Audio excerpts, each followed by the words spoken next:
Hay personas que se aprovechan de tu vulnerabilidad exactamente en el momento en que más confías en ellas. Isadora Vega aprendió eso de la manera más dura posible. En una consulta médica, con la bata abierta por la espalda y el frío del papel de la camilla pegado a los muslos. En el lugar donde se supone que estás más protegida. Isadora tiene 29 años. Es diseñadora gráfica. Vive sola desde los 23, cuando se mudó con una maleta y las ganas de construir algo propio. No es rica, no es famosa. Es una mujer normal que pagaba su seguro médico privado cada mes con un esfuerzo que notaba en la cuenta bancaria, pero que consideraba necesario. El doctor Adrián Monreal tiene 44 años, ginecólogo de prestigio en una clínica privada, 15 años de carrera, consulta propia, lista de espera de 3 meses, reseñas de 5 estrellas en todas las plataformas. Casado, 2 hijos. Foto familiar en el escritorio de la consulta. Lo que no aparecía en ninguna reseña era lo que Isadora tardó varios meses en descubrir. Que el doctor Adrián Monreal era un hombre que confundía la autoridad con el derecho. Que la confianza de sus pacientes con una puerta abierta. Que su posición de poder con algo que le pertenecía. Y cuando Isadora se sentó en su consulta con un test de embarazo positivo en el bolso, descubrió también que ese hombre era capaz de mirarla a los ojos y pedirle que hiciera desaparecer al bebé como si fuera un problema administrativo que había que resolver antes del fin de semana. Pero Isadora Vega no era el tipo de problema que desaparece fácilmente.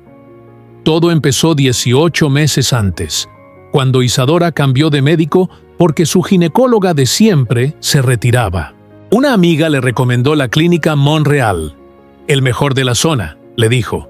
Muy atento, muy profesional. Isadora pidió cita. Esperó 3 meses. Fue. La primera consulta fue exactamente lo que esperaba. Profesional, eficiente, tranquilizadora. El doctor Monreal era un hombre seguro de sí mismo, con esa calma específica que tienen los médicos que llevan años viendo lo que otros no pueden mirar. Explicaba bien, escuchaba. Hacía que sus pacientes se sintieran en buenas manos. Isadora salió de esa primera consulta pensando que había tenido suerte. En la segunda visita, 6 meses después, algo cambió. Fue sutil. Una pregunta que no era estrictamente médica. Una atención que cruzó una línea que Isadora notó, pero no supo nombrar exactamente. En la tercera, fuera ya de la consulta, en el pasillo, él le propuso tomar un café. Isadora debería haber dicho que no. Lo supo entonces y lo sabe ahora. Pero hay algo en la autoridad médica que descoloca el instinto. Hay algo en 15 años de reputación impecable que hace que el cerebro procese las cosas de manera diferente. Y había algo en la seguridad de ese hombre que en aquel momento ella confundió con algo que no era. Dijo que sí. El café fue una cena. La cena fue más cenas. Durante 4 meses, Adrián Monreal le construyó una historia que sonaba real. Que su matrimonio era una fachada desde hacía años. Que su esposa y él vivían vidas completamente separadas. Que lo que sentía por Isadora era diferente a todo lo anterior. Isadora era inteligente. Pero la inteligencia no siempre protege contra la manipulación cuando viene de alguien en quien confías profundamente. Cuando esa persona, además, tiene 15 años de práctica construyendo confianza como herramienta de trabajo. Cuando el test de embarazo dio positivo, Isadora tardó 3 días en decírselo. Esos 3 días los pasó procesando sola, en su apartamento, mirando el techo por las noches con la mano en el vientre todavía plano. Cuando se lo dijo, la respuesta de Adrián llegó en menos de 10 segundos. «Tienes que interrumpirlo». Isadora lo miró. «¿Qué? No puede existir, Isadora. Tú lo entiendes. Mi familia, mi carrera, la clínica. Esto lo cambia todo. Hay clínicas discretas. Yo mismo puedo». Isadora se levantó de la silla donde estaban sentados. «Para». Adrián la miró con esa calma clínica que de repente se veía exactamente por lo que era. Es la decisión más razonable, dadas las circunstancias. Isadora recogió el bolso. Llevo 3 días pensando en esto. Y he tomado mi decisión. Voy a tener a este bebé. Adrián se puso de pie. Por primera vez desde que lo conocía, la calma clínica desapareció de su cara. Isadora, piénsalo bien. Si sigues adelante con esto, yo no podré estar presente. En ningún sentido.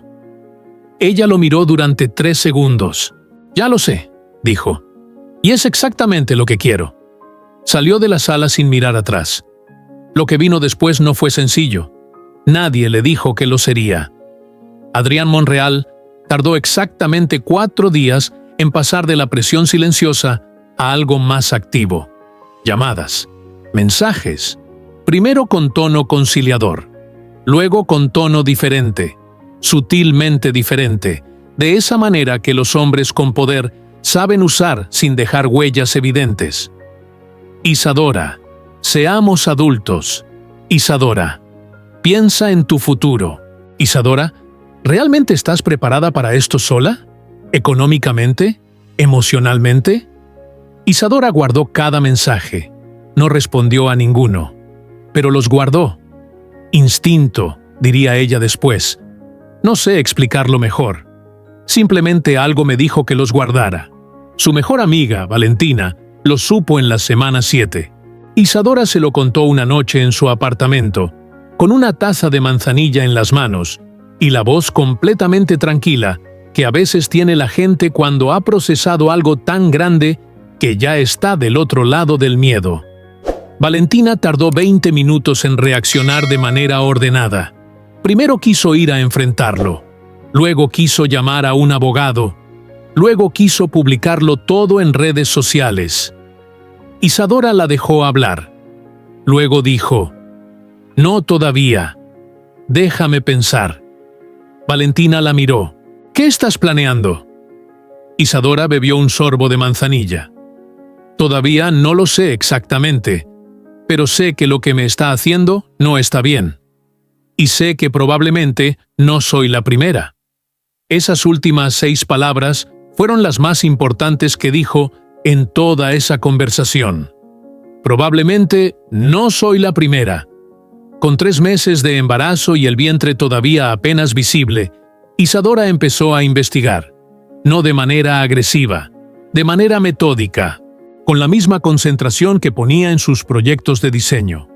Primero buscó reseñas antiguas de la clínica, luego foros de pacientes, luego grupos de mujeres en redes sociales donde se hablaba de experiencias con médicos. Tardó 2 semanas en encontrar el primer testimonio. Era una publicación de hacía 3 años, en un grupo privado, escrita por una mujer que no daba su nombre completo. Describía una experiencia con un ginecólogo de una clínica privada, la forma en que la atención había cruzado una línea, la presión posterior, la sensación de no poder hablar porque ¿quién iba a creerla frente a un médico de 15 años de carrera? Isadora le escribió un mensaje privado. La mujer tardó 5 días en responder. Se llamaba Renata. Renata Solís tenía 35 años y había pasado por algo parecido 4 años antes. No un embarazo, pero sí el mismo patrón. La misma construcción gradual de confianza. La misma línea cruzada de manera tan calculada que cuando ocurrió, Renata tardó semanas en procesar que había ocurrido. La misma presión de silencio posterior. «Nunca hablé», le escribió Renata. «Pensé que nadie me creería. Pensé que me destruiría la vida intentarlo». Isadora leyó el mensaje 3 veces. Luego escribió: «Yo tampoco pensaba hablar, pero acabo de enterarme de que estoy embarazada. Y creo que hay más de nosotras». Renata respondió en 2 minutos. «¿Cuándo podemos hablar?» Se conocieron en persona 10 días después. 2 mujeres en una cafetería, con una historia compartida que ninguna había pedido. Renata era abogada. Ese detalle cambió todo. No en el sentido de que resolviera el problema de inmediato, sino en el sentido de que Renata sabía exactamente qué tipo de problema era. Sabía qué documentos importaban. Sabía qué tenía valor legal y qué no. Sabía, sobre todo, que los mensajes que Isadora había guardado instintivamente durante semanas eran exactamente lo que hacía falta. Isadora los sacó del teléfono y los puso sobre la mesa metafórica de esa conversación. Renata los leyó despacio. «Esto es presión documentada», dijo. «Explícita, repetida, sobre una decisión que legalmente solo te corresponde a ti. ¿Es suficiente?» Renata levantó la vista. «Junto con mi testimonio y los de otras que podamos encontrar, puede ser el principio de algo muy serio». Encontraron a 2 mujeres más en las siguientes 6 semanas. Catalina, 31 años, que había sido paciente 3 años atrás y que cuando Isadora le escribió, respondió con un mensaje de una sola línea. «Llevo años esperando que alguien hiciera esto». Y Mireia, 27 años, estudiante de medicina cuando ocurrió, que había guardado silencio por miedo exactamente a lo que Isadora había temido. ¿Quién va a creerme a mí frente a él? 4 mujeres. 4 historias con el mismo patrón. El mismo médico. Renata construyó el caso con una precisión que Isadora observaba con algo parecido a la admiración. Cada testimonio documentado. Cada fecha verificada. Cada mensaje de Isadora analizado y contextualizado. Todo organizado con la frialdad metódica de alguien que ha esperado mucho tiempo para poder hacer algo útil con su propio dolor. Presentaron la denuncia formal cuando Isadora estaba de 5 meses, con la barriga ya visible, con el bebé ya con nombre. Lo llamaría Lua, porque la luna ilumina incluso cuando todo lo demás está oscuro. La denuncia llegó al colegio de médicos, llegó también a la dirección de la clínica, y llegó, inevitablemente, a los medios. No porque Isadora buscara los medios, sino porque Renata sabía que en ciertos casos el silencio protege al que tiene más poder, y que hacer visible lo invisible era parte del proceso. Una periodista especializada en temas de salud y derechos de la mujer publicó el artículo con los testimonios de las 4, protegiendo sus identidades con nombres cambiados. Describía el patrón, la metodología, la manera sistemática en que un profesional de la salud había usado su posición para cruzar líneas que no se pueden cruzar. El artículo se publicó un miércoles por la mañana. El miércoles por la tarde, el doctor Adrián Monreal fue suspendido cautelarmente de su actividad médica mientras el colegio investigaba. El jueves, la clínica emitió un comunicado distanciándose de él.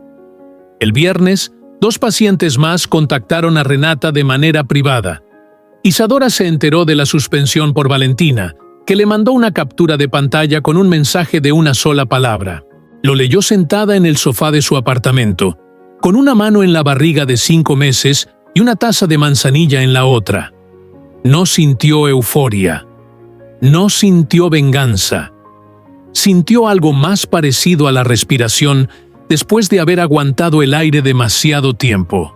Llamó a Renata. ¿Has visto lo de la suspensión? Sí, dijo Renata. Pero esto no ha terminado. Esto acaba de empezar. ¿Cuánto tiempo puede durar la investigación? Meses, posiblemente más de 1 año. Isadora procesó eso. ¿Y mientras tanto? Mientras tanto vivimos, dijo Renata. Tú especialmente. Lua nació un domingo por la mañana, 7 semanas después de la denuncia. Parto sin complicaciones. 4 horas de trabajo de parto. Valentina en la sala de espera tomando café malo de máquina y mandando mensajes de ánimo cada 20 minutos. La madre de Isadora, que había venido desde Alicante, en cuanto supo la fecha aproximada, dentro de la sala, sujetando la mano de su hija. Cuando Lua llegó al mundo, lo primero que hizo fue abrir la boca enormemente, sin emitir ningún sonido, como evaluando si el exterior merecía el esfuerzo. Luego decidió que sí, y lo anunció con contundencia. Isadora la tuvo en brazos por primera vez, y no dijo nada durante 1 minuto entero. Luego dijo: «Hola, Lua». La niña la miró con esos ojos de recién nacida que todavía no enfocan, pero que parece que lo ven todo. Su madre, al lado, lloraba en silencio. Isadora no. Isadora sonreía. En los meses siguientes, algo fue tomando forma que Isadora no había planeado exactamente, pero que en retrospectiva tenía sentido completo. Empezó a recibir mensajes de mujeres que habían leído el artículo, que habían vivido situaciones parecidas con otros profesionales, que no sabían a quién acudir, que no sabían si lo que les había pasado tenía nombre o si eran ellas las que estaban exagerando. Al principio respondía a cada una individualmente, desde el sofá de su apartamento con Lua dormida en el Moisés al lado. Luego, cuando los mensajes fueron demasiados para responder uno a uno, habló con Valentina. «Necesito hacer algo con esto», le dijo. Valentina la miró. «¿Qué tipo de algo?». Isadora lo pensó. Un espacio, un lugar donde las mujeres que han pasado por esto puedan encontrar información, saber que no están solas, saber qué opciones tienen. ¿Como una fundación? Como lo que haga falta.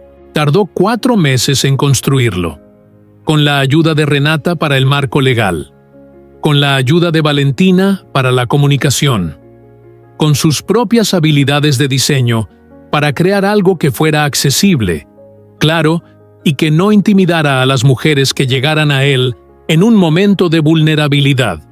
Lo llamó Lua también, como su hija, porque la luna ilumina incluso cuando todo lo demás está oscuro. La plataforma Lua era simple en su propósito: información clara sobre los derechos de las pacientes, orientación sobre cómo documentar y denunciar situaciones de abuso de autoridad médica, y una red de profesionales, abogadas como Renata, psicólogas, trabajadoras sociales, dispuestas a acompañar a las mujeres que llegaran pidiendo ayuda. En el primer mes, 200 mujeres contactaron la plataforma. En el tercero, la cifra era de 800. Una organización de derechos de la salud de ámbito nacional se interesó. Hubo reuniones. Hubo una colaboración formal.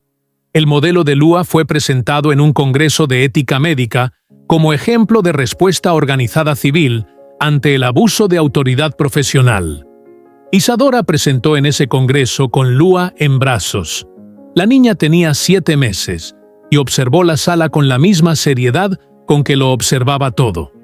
La investigación del Colegio de Médicos terminó 14 meses después de la denuncia. El doctor Adrián Monreal fue inhabilitado para el ejercicio de la medicina por un período de 5 años. La clínica, en paralelo, enfrentó un proceso civil que terminó en acuerdo extrajudicial con las 4 denunciantes. El día que llegó la resolución, Renata se la mandó a Isadora por mensaje. Isadora estaba en su apartamento, dando de comer a Lua, que ya tenía 1 año, y reclamaba la cuchara con una determinación que hacía reír a todo el que la veía. Leyó el mensaje. Lo leyó 2 veces. Luego siguió dando de comer a Lua. Valentina, que estaba ahí ese día, la miraba esperando una reacción mayor. ¿Y? ¿Nada? ¿Ni un grito? Isadora sonrió. Hace 1 año que cerré esa puerta por dentro. La resolución es para el mundo. Para mí ya estaba cerrada.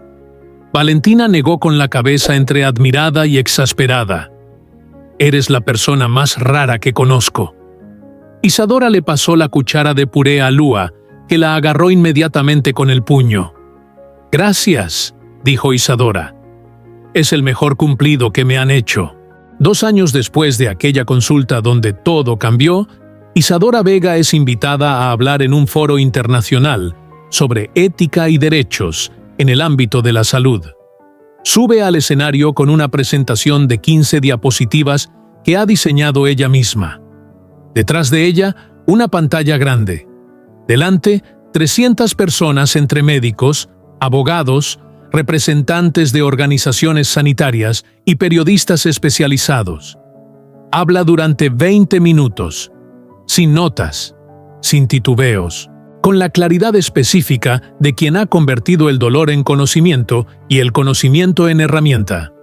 Habla de la asimetría de poder en la relación médico-paciente, de la manera en que esa asimetría puede ser usada de manera indebida, de la importancia de crear espacios seguros donde las mujeres puedan nombrar lo que les ha ocurrido sin miedo a no ser creídas, de lo que la plataforma Lua ha aprendido en 2 años de trabajo. Cuando termina, la sala aplaude durante un tiempo que la hace sentir incómoda, porque ella no ha hecho esto para los aplausos, pero los recibe, y sonríe, y piensa en Lua, que en ese momento está con su abuela, aprendiendo a caminar por el pasillo del apartamento agarrada a la pared con una concentración que no hereda de ningún extraño.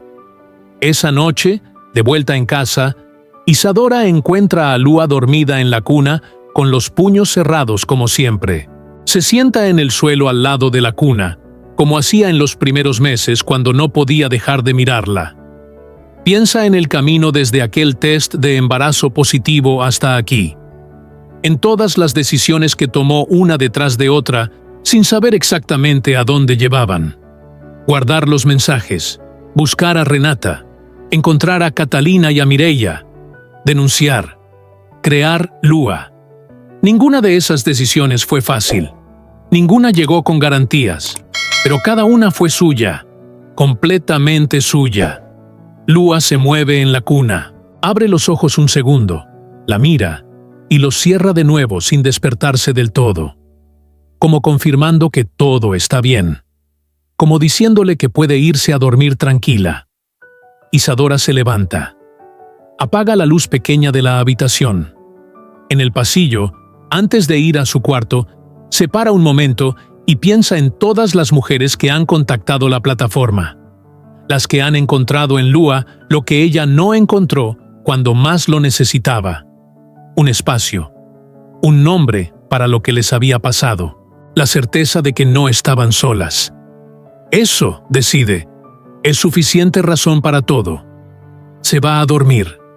Si esta historia os ha llegado al corazón, dejad un corazoncito aquí abajo. Quiero escuchar de vosotros. ¿Creéis que es importante hablar de lo que nos pasa, aunque dé miedo? ¿Habéis encontrado alguna vez fuerza donde no esperabais encontrarla? ¿Conocéis a alguien que haya convertido una experiencia difícil en algo que ayuda a otros? Si creéis que ninguna mujer debería enfrentar esto sola, suscribíos para más historias que os harán pensar.